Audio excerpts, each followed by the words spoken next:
Fala pessoal, espero que vocês estejam bem. Quem me acompanha no Instagram, quem acompanha o podcast Delirium, que também participa aqui do YouTube, de todas as redes aí de podcast que vocês podem imaginar, sabem que esse assunto que eu estou trazendo para debater com vocês aqui no YouTube hoje não é rigorosamente novo. Eu já falo disso há muito tempo, depois eu dei uma esquecida e agora me ocorreu de vir aqui falar sobre isso novamente, porque outro dia uma pessoa me indagou sobre isso e eu tive que ficar ali dando aulinha e eu vim, enfim, dar uma aulinha pública aqui sobre isso, porque de repente tomou-se um vulto, uma teoria atribuída ao Jung que nunca foi do Jung. Talvez seja verdade que Jung falou de arquétipos, sim, é verdade, mas dessa forma que o pessoal tem falado por aí, não exatamente.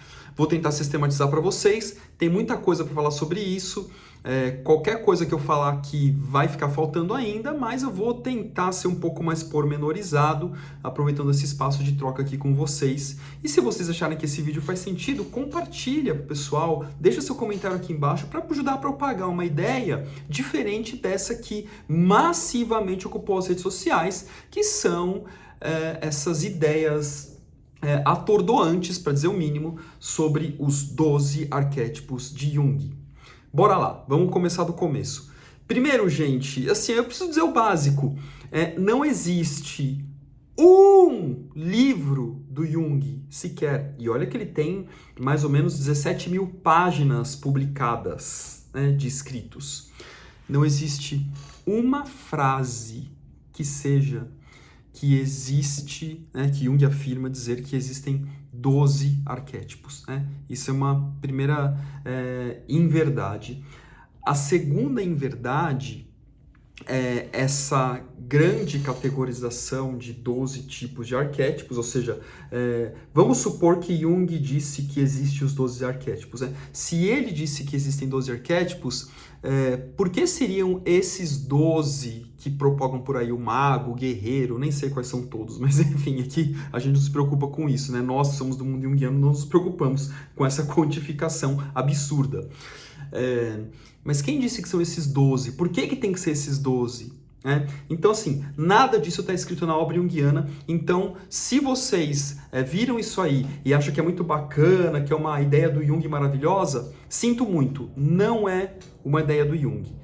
Você pode até achar que mas não é. E eu posso comprovar isso do ponto de vista teórico, Basta vocês lerem o campo junguiano, produções junguianas genuínas, que vocês vão constatar o mesmo que eu constatei e que nós junguianos constatamos.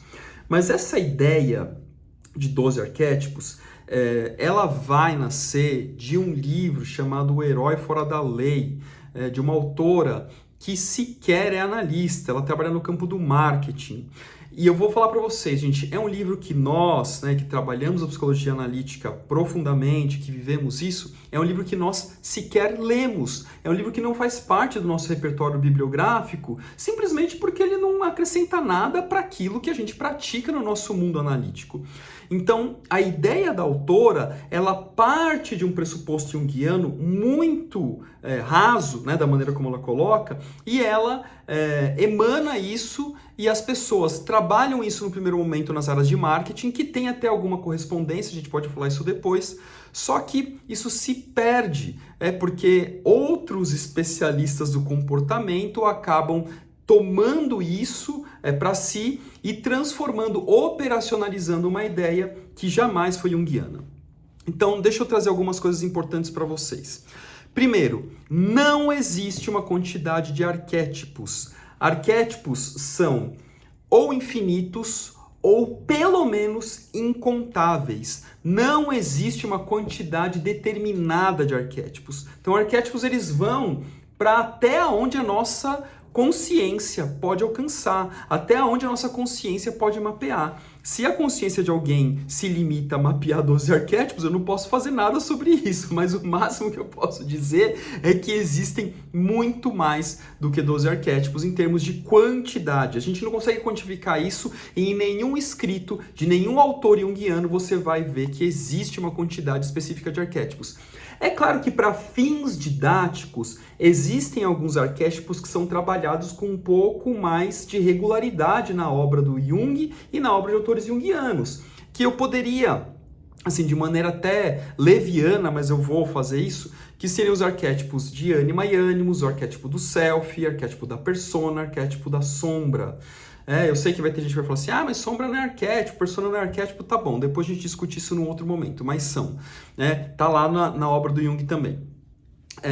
Então, assim, esses 4 arquétipos são muito discutidos no campo junguiano, mas percebam que eu não dei nome para nenhum deles, assim, nome que eu quero dizer, eu não falei que é um herói, eu não falei que é um mago, assim, é sombra, persona, ânima, ânimos e self. Por quê? Para esses arquétipos eu vou ter diversas representações. E esses pretensos 12 arquétipos que vocês conheceram, eles sequer são rigorosamente arquétipos. É uma coisa um pouco mais complicada, mas o que eles são na real são representações arquetípicas. Ou eu posso usar também o termo imagens arquetípicas. É aquilo que representa uma dinâmica arquetípica, é um pressuposto arquetípico. Só que, por que tem imagens? Porque à medida que a pesquisa em psicologia analítica foi sendo desenvolvida, o que o Jung percebeu e os autores junguianos perceberam? Que existem grandes temáticas humanas e essas temáticas, para fins de compreensão, a humanidade ao longo do tempo foi tentando representá-las. E estas representações, elas vão se ocupando da cultura vigente para poder representar uma temática. Então, eu vou trazer aqui para vocês 3 exemplos que têm alguma semelhança, assim, com todos os detalhes que vão diferenciá-los. Então, eu peço que vocês entendam a minha fala aqui para fins didáticos.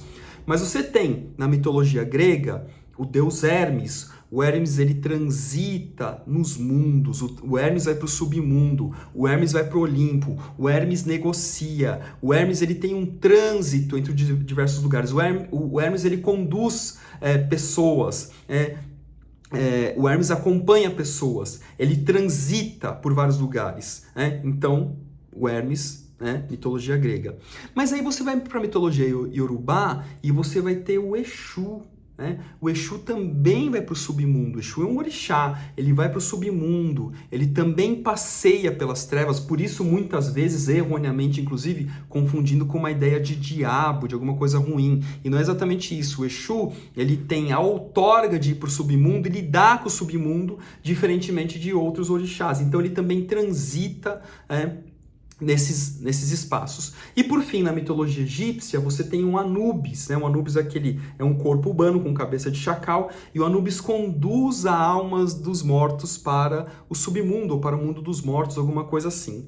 Então eu tenho aqui 3 representações ou 3 imagens arquetípicas de uma temática que é esse trânsito entre esses diversos aspectos deste mundo fantasioso, onírico ou mítico, que representa uma dinâmica psíquica, representa aquilo na psique que é capaz de transitar nos mundos, transitar nos diversos ambientes e consegue ter ganhos ou benefícios, ou aprendizados, ou até mesmo sofrimento, angústia, transitando em todos esses mundos. Mas eu tenho aqui pelo menos 3 representações de uma mesma temática arquetípica. Então, a representação é aquilo que a cultura, o tempo, o espaço encontrou para poder representar, para poder descrever, para poder circunscrever uma ideia que é arquetípica. Por que eu vou chegar naquela frase junguiana que é um petardo? Porque o arquétipo ele é irrepresentável em si. Se vocês lerem Arquétipos Inconsciente Coletivo, né, do volume 9/1 da obra do Jung, ele vai falar isso. Os arquétipos são irrepresentáveis em si. Então, o que é herói, o que é mago, o que é bruxa, são sempre representações de uma temática arquetípica. Então, acho que aqui a gente fecha esse ponto aqui.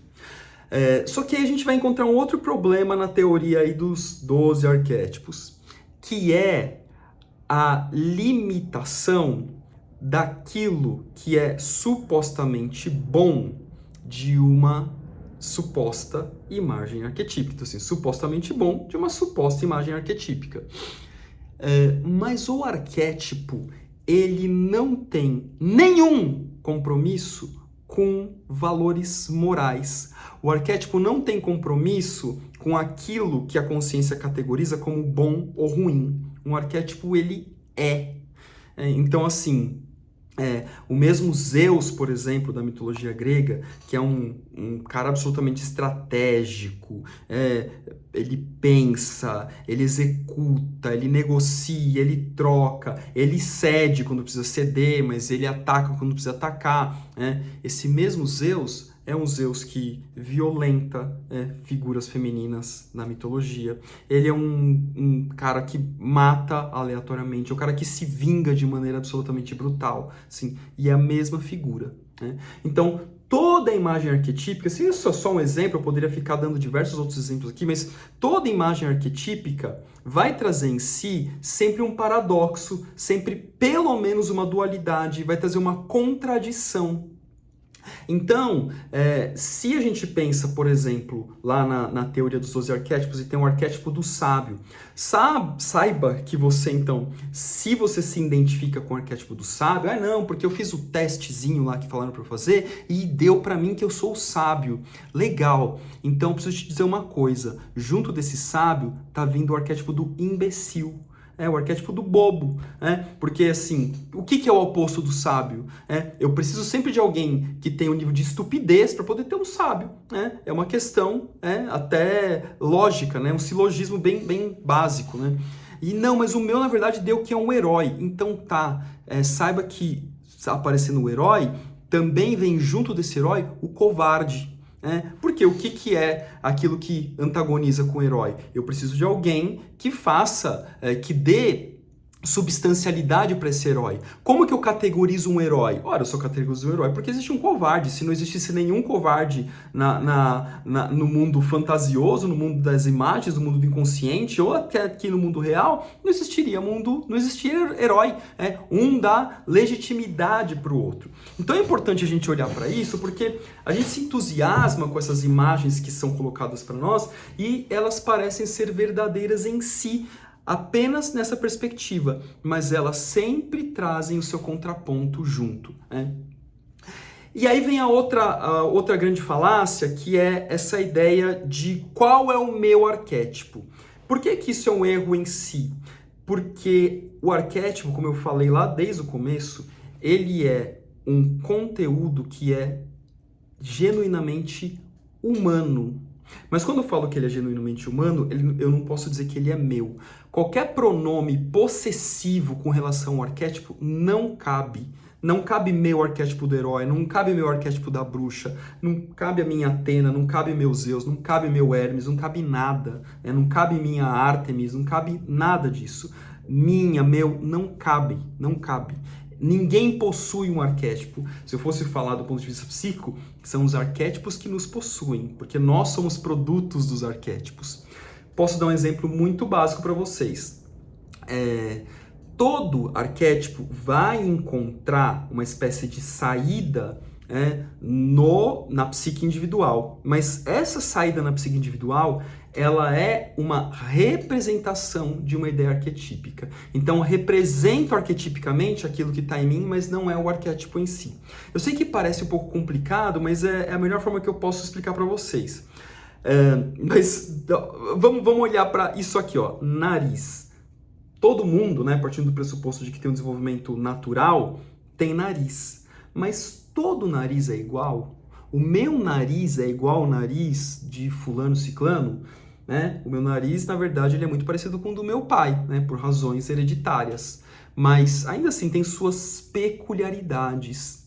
Mas o nariz, vejam só, é arquetípico, né? Mas eu não tenho o arquétipo do nariz. O arquétipo, ele é algo, é uma ideia, é um pressuposto que vai encontrar uma representação, uma materialidade, uma substancialidade, um aspecto dinâmico, comportamental no indivíduo. Quando ele chega nesse ponto, ele deixou de ser arquétipo, ele passa a ser um conteúdo exclusivo do indivíduo. Então, assim, eu posso até ter um herói interior, mas este herói interior, ele não é rigorosamente um arquétipo. Ele é aquilo que emana em mim a partir dessa ideia arquetípica de herói.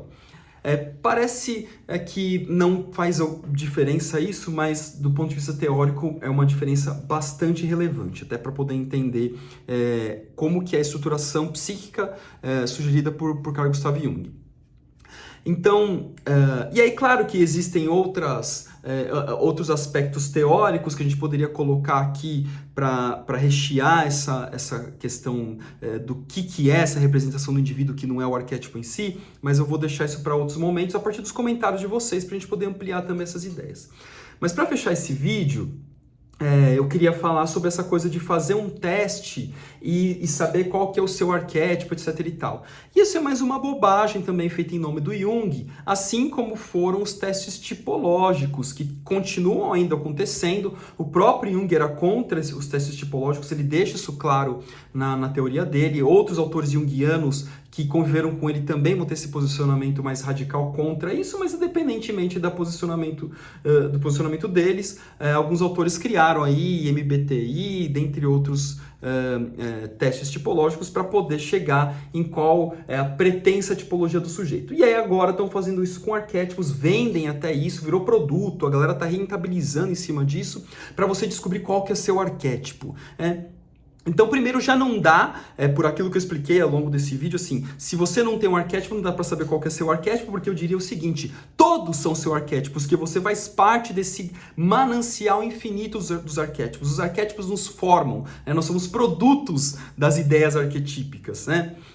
Então, não tem como você fazer qualquer teste para poder identificar qual que é o seu arquétipo, porque isso é ilógico em si.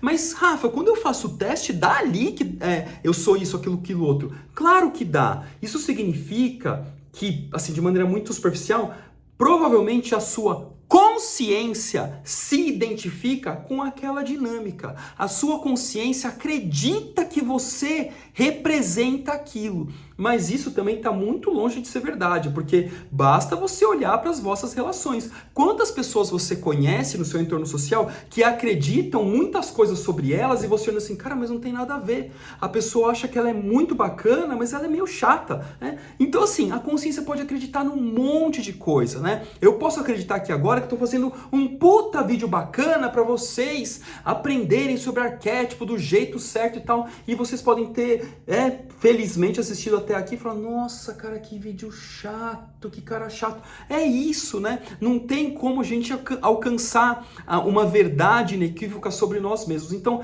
qualquer tipo de experiência que você faz aí de preencher teste arquetípico, não sei o que lá, é simplesmente mais um produto para você achar que a sua consciência se identifica e por aí vai. Então, assim, o ganho real sobre isso é ínfimo, pensando em termos de processo analítico, porque no fim das contas, se você descobre que você é um arquétipo, já descobriu errado, mas vamos supor que você descobriu, o seu trabalho, o seu grande trabalho é trazer todas as outras forças arquetípicas para participarem criativamente, harmonicamente na sua vida e principalmente reconhecendo os aspectos sombrios desses arquétipos, que são aqueles que a gente sempre quer negar. O herói que nega o covarde, o sábio que nega o imbecil e por aí vai. Então, infelizmente, se você fez isso, você perdeu dinheiro. Gente, por fim mesmo, se vocês querem descobrir mais sobre autoconhecimento, profundidade, o que é um arquétipo numa dinâmica psíquica profunda, o caminho é a análise, né? O resto é invencionice para poder fazer dinheiro em cima da nossa sede de autoconhecimento. Mas a análise traz um pressuposto bastante diferente desses que se vendem por aí.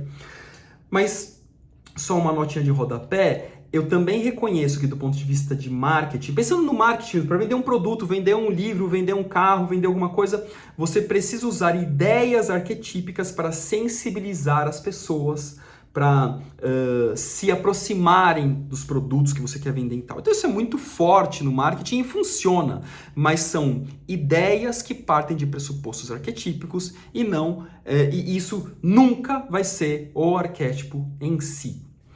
Certo? Deixem seus comentários, deixem suas dúvidas, deixem aqui sugestões de outros vídeos para poder explorar esse tema, que vai ser legal também a gente poder falar mais. Beleza? Um grande abraço, até o próximo vídeo.